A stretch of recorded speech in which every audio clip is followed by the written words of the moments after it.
After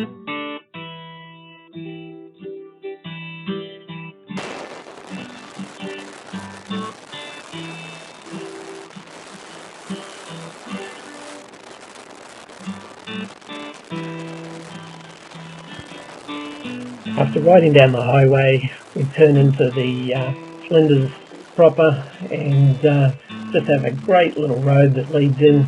It's heading in through the foothills. You can see the range in the distance, and it's just a nice 40k wind up to get yourself in the right mood. This video I've just put together short clips, so there's nothing too long. It just gives you a taste of the different bits of scenery we ride through. So yeah, have a look at this one for a minute and then we'll move on to the next.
So we arrived at Rawnsley Park Station and availed ourselves of the pizzas there, which were quite tasty. Then for day 2, Neil, Steve and I did a big loop, which basically went all the way around Hawker, I guess. We went down south, then we went southwest and did a big loop. So they were just a nice flowing section of roads.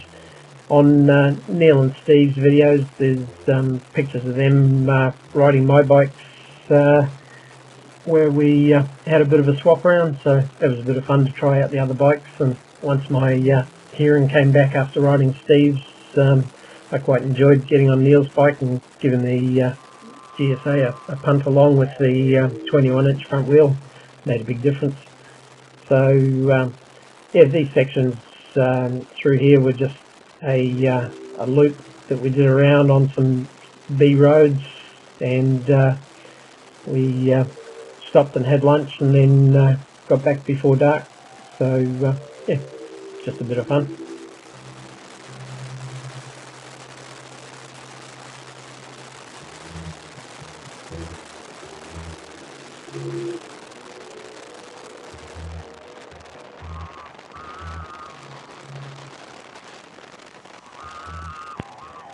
When the 790 is not loaded up, you can really ride it like a dual sport, loaded up into the corners, weight the outside peg, and you know, give it a bit of a push along.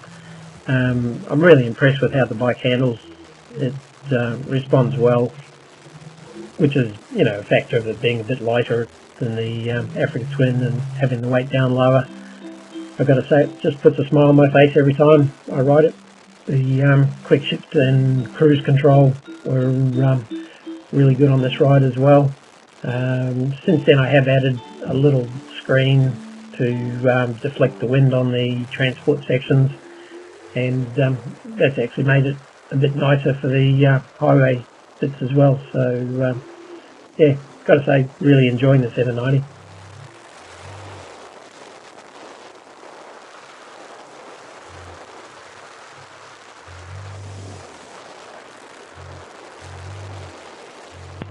So on our final day, we did the trip through all the different geographic rock formations. You can see the change of colour from the left-hand side to the right-hand side, and as you go through, there are signs outlining the eras that the various rocks came from. This is actually the Land Cruiser from Rawnsley Park where we were staying, so just rode past it politely. And yeah, there's lots of people doing this in both directions. We actually met a trip of motorbike guys coming the other way that one of the Suzukis had broken down on, but that was after lunch at Parachilna, and that was our last day in the Flinders.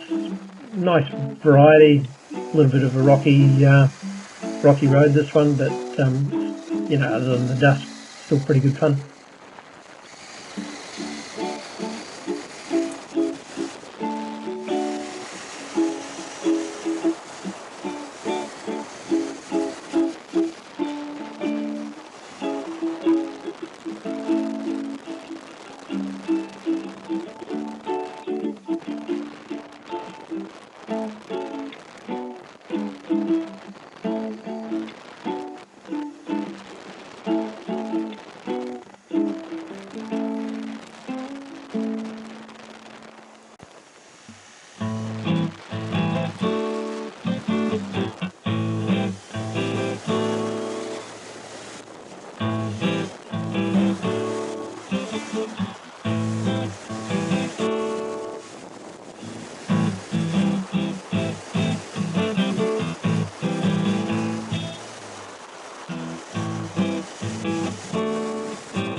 So after an emu burger at Parachilna, we went on a road that we've never been on before. It was just a 2-track, and I've got to say, actually, it's probably one that I would do every time I went there now.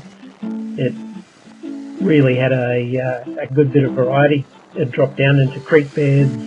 It had this hard gravelly kind of track leading into some nice clay track, which I imagine would be pretty fun in the wet.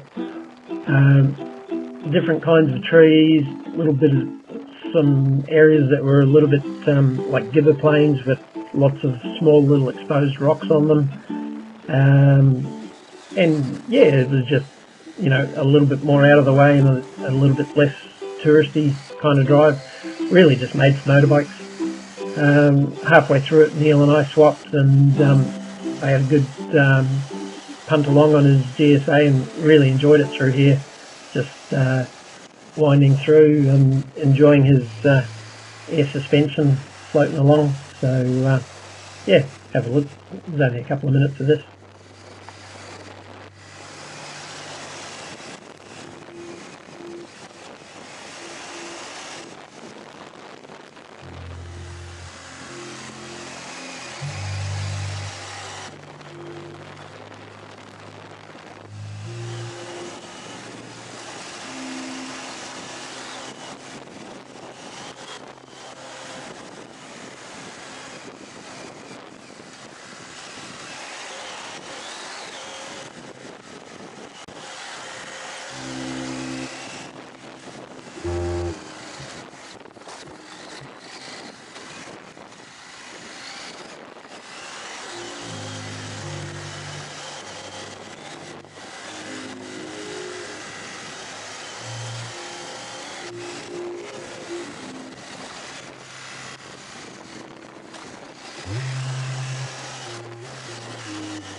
For most of the trip I ride at the back.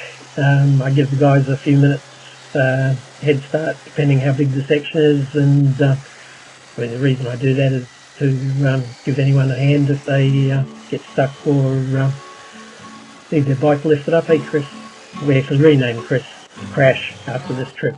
So I picked him up half a dozen times, but not on this section. And Chris was actually doing well riding with a what turned out later to be a broken foot.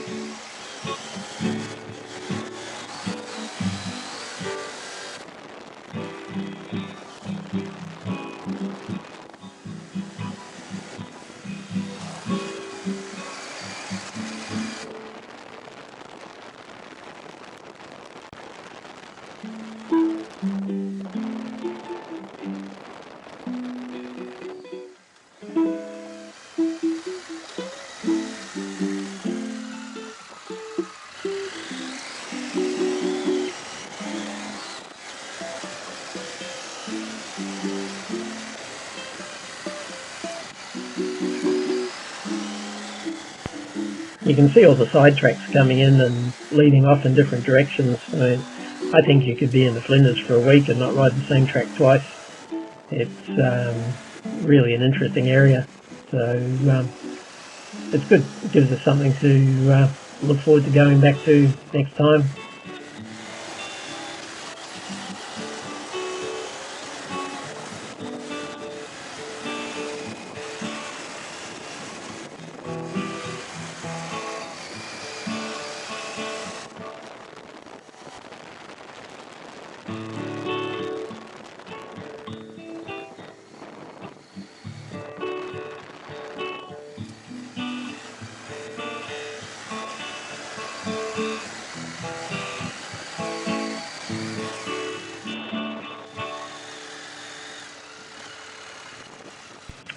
So from here we packed up our bags, put them back on our bikes, did a little bit of exploration on the way to Yunta, turned left towards Broken Hill, and pretty much that was the end of the dirt. So we had a bit of an explore around the copper mine, gold mine set up there that had the big evaporative channel going up towards the chimney, and yeah, that was pretty much the end of the trip there. So hope you enjoyed this series, and I think we've got one more ride for the year, so might get one more video in. And thanks for coming along. Don't forget to subscribe, and I hope you enjoyed it. If you did, give us a thumbs up if you watched this far. Cheers.